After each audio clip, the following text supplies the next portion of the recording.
কারো স্তুতি করছেন, সে না এই জিনিসটা আমাকে দিয়েছে, খুব ভালো, এটা কিন্তু বলা, এটাও কিন্তু সেই একই জিনিসেই পড়ে যাচ্ছে। সঙ্গ কার করবেন? না সাধু সন্তের সঙ্গ। আর সঙ্গতে কি করবেন? না নাম জপ করবেন। কি করে? না চুপ থেকে। এমন এমন ব্যক্তি আসে যে গুরুজি একদম স্পষ্ট নির্দেশ দিয়েছে যে কারোর সঙ্গে যদি কথা বলতে হয় ভাগবতিক বিষয়, সেটা যে কোনো দিক, যে কোনো কিছু হতে পারে। ভাগবতিক বিষয় মানে শুধু নাম জপ কীর্তনকে বলা হচ্ছে না। আপনি ভাগবতিক সেবার আলোচনা করছেন, কিভাবে ভাগবতিক বিভিন্ন রকম ভাগবতিক সেবা, সেটা পোশাক হতে পারে, ভোগ হতে পারে, মন্দির নির্মাণ হতে পারে, শ্রী বিগ্রহের যে কোনো চর্চাকেই ভাগবতিক বলা, যেটা আপনি ভগবানের চর্চার বাইরের কোনো আলোচনা করছেন। প্রভুকে আপনি কি ভোগ রান্না করবেন, আজকে আপনারা চিন্তা করছেন সবাই ভক্তরা মিলে প্রভুকে কি ভোগ পাওয়ানো যায়, লাডলিজুকে কি ভোগ পাওয়ানো যায়, আপনারা বসে আলোচনা করছেন শ্রীজিকে কি আজকে কি কি দেওয়া যেতে পারে, এটা ভাগবতিক।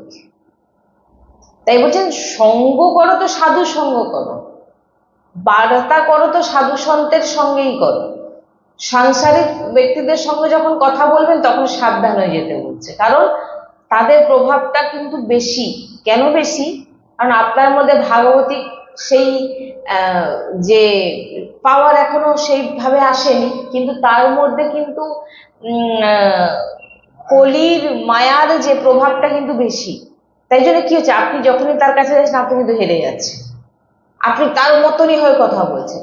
যখনই দেখবেন আপনি কোনো ব্যক্তির সঙ্গে এসে সাংসারিক কথা শুরু করে দিয়েছে, আপনার তখন একটা কাজ হবে কি, চুপ হয়ে যাওয়া। সে খারাপ ভাবুক, আর এটা আমার সঙ্গেও হয়েছে অনেকবার, যারা এসে মোটামুটি বিভিন্ন রকম কথা বলার চেষ্টা করতো, যখন এসে বলছে আমি চুপচাপ কোনো গ্রন্থ অধ্যয়ন বা দুবার তিনবার মাথা নাড়া, বললে না এর কাছে তো সে জিনিস পাচ্ছি না, এটাই চালাকি। নালে বলবেন তাকে খুশি করতে হবে, তার মতো করে চলতে হবে। না না, ভাগবতিক মার্গের পথিক এটা নয়। মানে কি বলছি বুঝতে পারছেন তো? যে আমি ভগবানের নাম করছি ঠিকই আছে, কিন্তু যখন কেউ চলে আসছে তাকে খুশি করার জন্যে আমি তার মতো হয়ে কথা বলছি, সেখানে কিন্তু না, এটা কিন্তু ভাগবতিক মার্গের পথিক এমন করে না, কারণ সে ব্যর্থ সময় নষ্ট করবেই না। ওই জন্য বলছেন বলো তো ভগবানের নাম উচ্চারণ করো, ভগবানের চর্চা করো, ভগবানকে নিয়ে কথা, ভাগবতিক আলোচনা করো, নচেত চুপ থাকো। নিজের বাণীকে খরচ করো না, বেশি বেশি খরচ করবে, বেশি কথা দেখবেন আপনি যখন বেশি কিছু কথা বলতে বসে যাবেন না, আপনি কোন কথা থেকে কোথায় পৌঁছে যাবেন, দিয়ে আপনি কখন ভগবানকে ভুলে গেছেন আপনি নিজেও বুঝতে পারবেন। এই জন্য দেখবেন একটু দূরে দূরে থাকার চেষ্টা করবেন। এটা আমাদেরকেও দেখবেন যে আমরা একটু যেন একান্তে থাকি, একটু দূরে থাকি, একটু কারোর সঙ্গে মেশা, যখন এই ভাগবতিক যখন চর্চা হয় তখনই ভক্তদের সঙ্গে, ব্যাস, এরপরে কোনো সাক্ষাৎ, কোনো কথা, কোনো বসে গল্প বা কোনো কিছু কোনোদিন পাবেন না। এটাই হচ্ছে আমাদের গুরুজি আমাদের যে নির্দেশ, না গুরুজি আমাদের যেটা বলছেন, এটা নির্দেশ তো আমাদের সবসময় দিচ্ছেন, পথ দেখাচ্ছেন, পালন তো আমাদেরকেই করতে হবে না। গুরু আপনাকে তো আদেশ দিতে, কিন্তু পালন তো আমাকেই করতে হবে, গুরু কৃপাতেই করব। তো কিন্তু গুরুজি বলে যে গুরু তোমাকে রাস্তা দেখাবে, যেতে কিন্তু তোমাকেই হবে। তাহলে তো ভগবান আর ও গুরুজি সবসময় বলেন, এই বাণীগুলোই গুরুজি বলেন যে যুদ্ধে তো ভগবান তো সাক্ষাৎ প্রকট ছিলেন, তিনি কেন অর্জুনকে বলছিলেন যে তুমি আমার স্মরণ করতে করতে যুদ্ধ করো? ভগবান যেখানে আছেন সেখানে যুদ্ধেরও কি প্রয়োজন ছিল? তুমি যদি না চাও তাহলে তোমার কল্যাণ কেউ কোনোদিন করতে পারবে না। সে তুমি যার কাছে, যত বড় বড় মহারাজের কাছে যান, বলে না আমি অমুক মহারাজের কাছে দীক্ষা নিয়ে এসেছি, আমি অমুক মহারাজের, ভাই তুমি অমুক মহারাজের কাছে দীক্ষা নিচ্ছ সেটা বড় কথা নয়, তুমি অমুক মহারাজের বাণী মেনে চলছো এটাই বড় কথা। তুমি তিনার বলা মার্গে চলছো এটাই বড় কথা। না তুমি শুনে দীক্ষা নিয়ে এলে আর তার ধারে পাশে নেই, তিনি যা যা বলেছেন তার বিপরীত করছো, তাহলে ওরকম দীক্ষা নিয়ে তোমার লাভটা কি হবে? গুরু কি করবে? তোমাকে মাস্টার পড়া দিয়েছে, তোমাকে বুঝিয়ে দিল, পড়া দিয়ে দিল, লিখিয়ে দিল, এবারে পড়ে মুখস্থ করে পরীক্ষায় কিন্তু তোমাকেই বসতে হবে। গুরু তোমাকে অবশ্যই কৃপা করছে। কৃপা কি কৃপা? বাণী দিয়ে কৃপা করছে। গুরু কৃপা কাকে বলে? গুরুর বাণী। তাহলে গুরু আপনাকে আশীর্বাদ দিয়ে দিল, দিয়ে আপনার গুরুজি বলেন এগুলো আমার বাণী নয়, আমি তো কিছু পারিই না বলতে। গুরুজি বলেন যে মাথায় হাত দিয়ে দিলাম, আশীর্বাদ দিয়ে দিলাম, তোমার ভগবত প্রাপ্তি এটা কোনোদিন হবে না। এত বড় মহাপুরুষ তিনি বলছেন যে তুমি তাহলে তো ভগবানই এতবার প্রকট হচ্ছেন কেন তাহলে? কারণ আমরা ভগবানের বাণী মানি না, যার জন্য বারবার ভগবানকে অবতারিত হতে হচ্ছে। বারবার ভগবান নির্দেশ দিচ্ছেন, গীতা দিচ্ছেন, সাধু সন্ত দিয়েছেন, কারোর কথা মানছি না, শুনছি না। তো কল্যাণ ভগবান তো প্রকটে কেন কল্যাণ করতে পারলেন না? কারণ আমরা আমাদের কল্যাণ চাইনি। ভগবান তো গীতায় সব কিছু বলে গেছে, কি করতে হবে কি না করতে হবে, কিভাবে চলতে। কিন্তু সবাই তো গীতা, আমি প্রত্যেক দিন গীতা পড়ি, কিন্তু গীতায় যেগুলো লেখা আছে তার বিপরীত করি। তাহলে আপনার গীতা পড়ে কোনো লাভ হবে? আমি বলছি আপনাকে, বলুন। প্রতিদিন তো সৎসঙ্গ শুনছি, কিন্তু সৎসঙ্গের বিপরীত করছি কি? তাহলে আপনার কি ভগবত প্রাপ্তি হবে? যা শুনবেন, গুরু আপনাকে বলছে যে যদি আপনি গুরুর থেকে অনেক দূরে আছেন, ফোনের মাধ্যমে বা যে কোনো একবার এসেও যে আপনি গুরুর যে বাণী শুনে গেলেন, সেই গুরুদেবের বাণীতে একদম দৃঢ়ভাবে আপনি মেনে চললেন। যত দূরে থাকছেন, শুনছেন, ফোনে দেখছেন, গুরুজি এই বলছে, মন থেকে হৃদয় থেকে গুরু মেনে নিয়েছি, ইনি আমার গুরুদেব। তো আমি বলছেন, গুরুজি বলেন কাছে থেকে সেবা করে যে ফল পাওয়া যায় না, হয়তো কাছে থেকে সেবা করে তার মধ্যে অহংকার পুষ্ট হচ্ছে, আমি অমুক মহারাজজির সেবা করছি। গুরুজি বলেন আমি অমুক মহারাজজির সেবা করছি, ভিতরে অহংকার পুষ্ট হচ্ছে। আর কেউ হয়তো ভাবছে অনেক দূরে সে কিন্তু গুরুজির সব বাণী মানছে, বলেন সেই হচ্ছে শ্রেষ্ঠ। তাই জন্য বলছেন যে তুমি তোমার বাণীকে নিয়ন্ত্রণ করো, কথা কম বলো, যতটা দরকার। আপনাকে বলা হচ্ছে না, মুখ বন্ধ করে আপনাকে কেউ জিজ্ঞাসা করছে এটা কোথায় আছে, এটা কিন্তু বলা হচ্ছে না।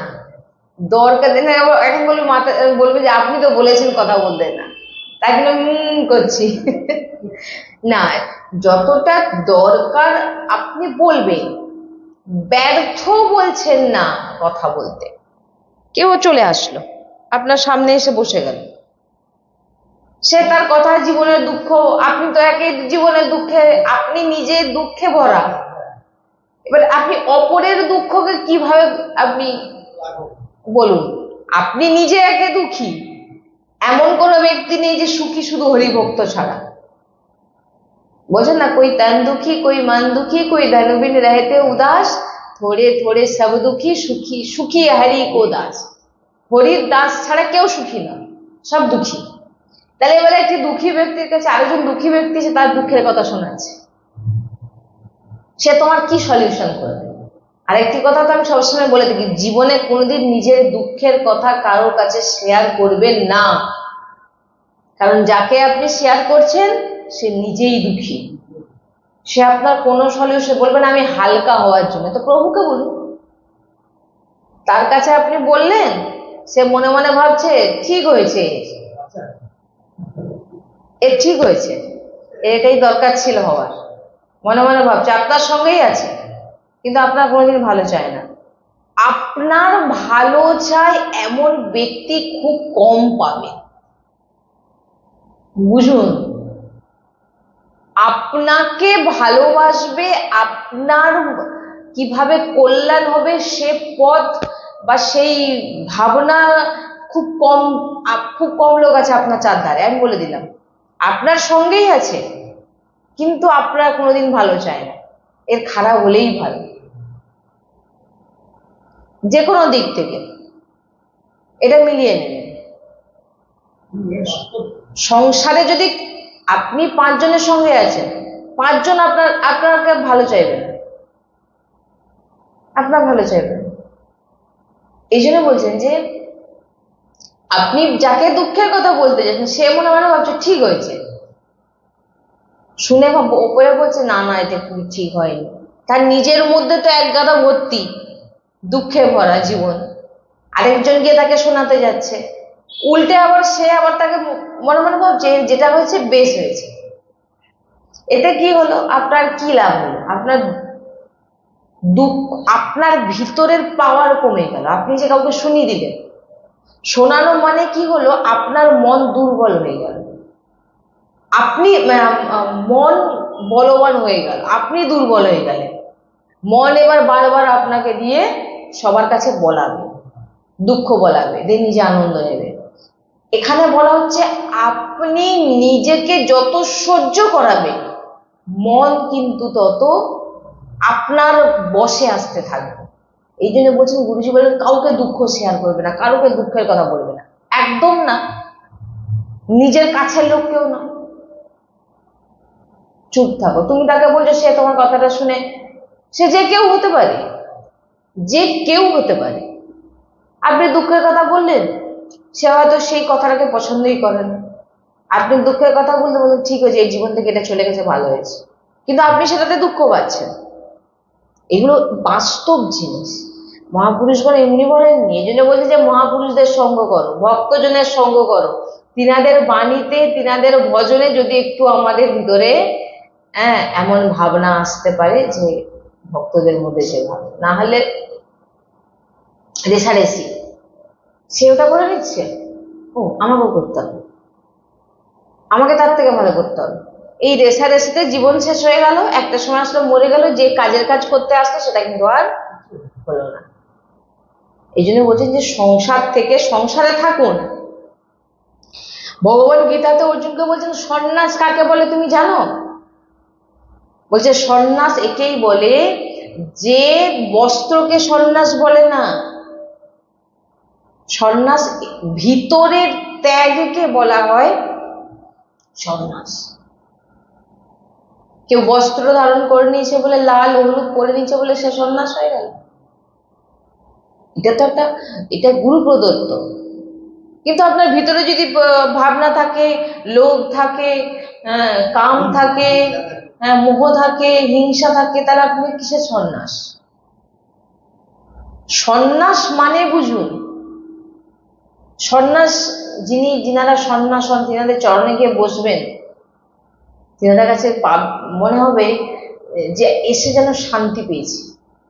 দেখবেন মহাপুরুষদের কাছে গিয়ে বসতে যেন শান্তি মনে হয়। কেন না? তিনাদের মধ্যে আমাদের ভিতরে যে দুর্গুণগুলো আছে, কাম ক্রোধ লোভ, তিনাদের মধ্যে সেগুলো নেই, যার জন্য তিনারা শান্ত, ঠান্ডা, শান্তি। তিনাদের কাছে গেলেই যেন মনে হবে সত্যি কি শান্তি পাচ্ছি। সন্ন্যাস কাকে বলে আমি বুঝতে পারো, আজ থেকে আমি আমার এটা ত্যাগ করে দিলাম, আজ থেকে আমি ওটা ত্যাগ করে দিলাম নয়, ত্যাগ হয়ে যায়। ত্যাগ কিন্তু আপনি জোর করে ত্যাগ করবেন, মনে মনে মনে এটা খেলে ভালো হতো, ওটা খেলে ভালো হতো, খাওয়ার দিকে লোভ লাগছে, তাহলে আপনি কে ত্যাগ বলবেন নাকি?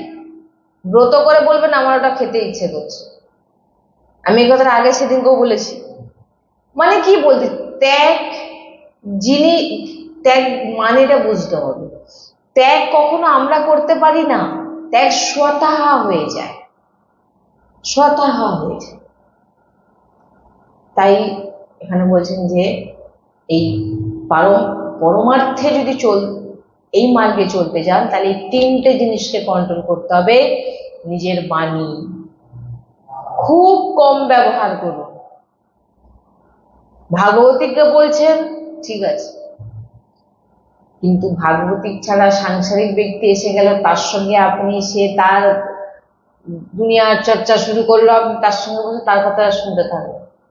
কিন্তু এমন সংসারে থেকেও হয় যে হয়তো এসে গেছে, বসে সেটা শোনাচ্ছে, আপনি আপনার কাজ করবেন, রাধা রাধা রাধা, আপনার ভিতরে তো কেউ আর ঢুকে দেখছে না, আপনি শুনছেন না, ভগবানের নাম জপ করছেন, আপনি চুপে চাপে আপনার ভিতরে আপনার কাজ করে যান। সে বলছে কানে ঢোকানো দরকার না, আরে এটা হচ্ছে, হ্যাঁ হ্যাঁ হ্যাঁ হ্যাঁ, আপনি ভিতরে রাধা নাম দেখছেন। এগুলো হচ্ছে অনেক উচ্চ স্থিতি। এই জন্য বলছেন এই স্থিতিতে পৌঁছানোর জন্য আগে আপনাকে আপনার বাণীকে সাবধান করতে হবে, যেখানে সেখানে যেন না কোনো কথা আর না শোনাও যা বলাও তা, যেখানে সেখানে এই যে খেয়ে নেওয়া, যেটা মনে হলো খেয়ে নিলাম। সব থেকে বড় বাধা আপনার ভজনকে বরবাদ করে দেবে, এমন মানে সন্ন্যাসকে চুরি করিয়ে দিচ্ছে আহার। একটি চোর মারা গেছিল, তার শ্রাদ্ধের চাল একটা ব্রাহ্মণ পেয়েছে, যেমন ব্রাহ্মণ গেলে চাল ডাল দেয়, চোরের শ্রাদ্ধ করেছে, সেই চাল নিয়ে এসে এখন একটি সন্ন্যাস রাত্রেবেলা চলে এসে তাকে ভোগ রান্না করতে দিয়েছে, সে খেয়ে মন্দিরে যত সোনা গয়না ছিল সব চুরি করে নিয়ে চলে গেছে। তারপর যখন যেহেতু ভজনানন্দী ভজন করে, ভজনের প্রভাবে তিনার মনে হলো কি করছি আমি, ফিরে এসে যখন তিনাকে ফিরে দিলে সবাই তো মারতে আসে, তখন বলছে যে আমি যে কালকে যে আমাকে যে রান্নার জন্য যে পদার্থগুলো দেওয়া হয়েছিল সেগুলো কোথা থেকে এসছে। বলছেন যে ব্রাহ্মণের বাড়ি কোথায় ছিল না, শ্রাদ্ধে আমি শ্রাদ্ধের চাল আপনাকে দিয়েছিলাম, সকালে শ্রাদ্ধ করেছি, সন্ধ্যাবেলা আপনি এসেছেন, রাত্রেবেলা আপনাকে চালটা দিয়েছি। তো ওই চালটা কে মারা গেছিল না, চোর মারা গেছে।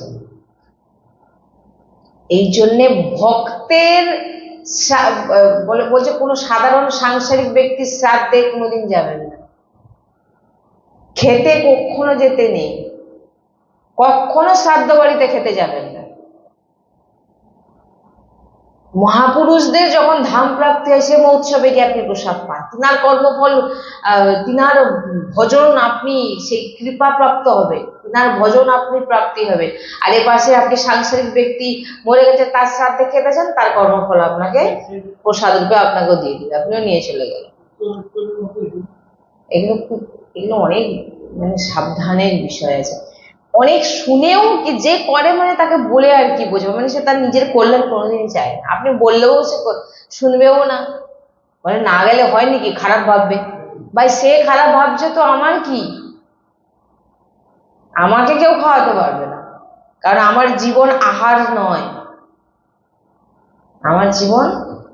বলছেন মহাপুরুষজন বাঁকে বিহারী মন্দিরে মহাপুরুষ দর্শনে গেছেন, এখন মহাপুরুষ যেহেতু এসছেন, তো বাঁকে বিহারীজি যে গোসাই আছেন, তিনারা সব থেকে বাঁকে বিহারীজিকে সব থেকে যে একদম শুদ্ধ ঘি, অনেক ভক্ত, অনেক বড় বড় মিষ্টি, দামি দামি মিষ্টির প্যাকেট সব ভোগ দিয়েছে, ভোগের মিষ্টি এনে ধরিয়ে দিয়েছে। মহাপুরুষ রেগে গিয়ে গোসাইকে বলছে, বলে যখন সাধু সন্ত আসবে তাকে তুমি এই মিষ্টি খাইয়ে তার তুমি ভাবনা চিন্তন, তার যে লোভকে তুমি লোভ বাড়াচ্ছ, ভাবনা চিন্তাকে নষ্ট করছো। তখন যে কি করে নষ্ট করো, আপনি তো প্রসাদ পাচ্ছেন। বলে না, ওটা ভগবানের প্রসাদ, কিন্তু ভগবানের প্রসাদে আমরা ওই যে এখান থেকে তো সবসময় বলা হয়েছে যে ভগবানের ভক্ত যখন যাবে তাকে কি দেবে, চরণামৃত দেবে, তুলসী জল দেবে, চরণামৃত যদি থাকে চরণামৃত দিন। কিন্তু সাধুর সঙ্গে গেলে কখনো মিষ্টি ফল সাজিয়ে দেবেন, যারা গ্রহণ করে তারা সেই রকম সাধু সন্ত নয়। কারণ আমরা যেটা শুনেছি গুরুজির শ্রীমুখে, যে সেই মহাপুরুষ সঙ্গে সঙ্গে গোসাইকে বকছে, বলছে সাধু সন্ত এসছে, তার চিন্তনকে তুমি পরিবর্তন করে দিতে চাও, তাকে লোভী বানাতে চাও, এই সমস্ত জিনিসকে নিয়েছি তুমি। ভগবান সবকিছু পাবে, কিন্তু ভগবান তার ভক্তের জন্য কিছু বিধান করে গেছে, আমার মতিভ্রষ্ট হয়ে যাবে। ভগবানের প্রসাদকে বলছেন, এগুলো আমরা গুরুজির শ্রীমুখে শুনেছি। কেন না, তার লোভ বেড়ে যাবে, তার সেই সেই ঘি, তার সেই যে লোভ, তার ভিতরের যে সে জাগ্রত বেড়ে যাবে। বোঝার জন্য বলছেন ভক্ত আসলে কি দেবে? চরণামৃত। যখন সাধু সন্ত আসবে তাকে কি দেবেন? চরণামৃত। ওই জন্য আমরা কোথাও গেলে কোনো কিছু জিজ্ঞাসাও করি না, কোনোদিন জিজ্ঞাসা করি না কি দেবো, কি খেতে দেবো। যেটা আজ্ঞা করবেন সেটাই হবে। আপনি যেটা আজ্ঞা করবেন সেই অনুযায়ী চলবেন। আমরা একটা গুরুজির কাছে শুনেছি, মহাপুরুষের নামটা আমার এখন ঠিক আসছে না, মানে বলবো, মহাপুরুষের নাম আমার আছে, লেখা আছে।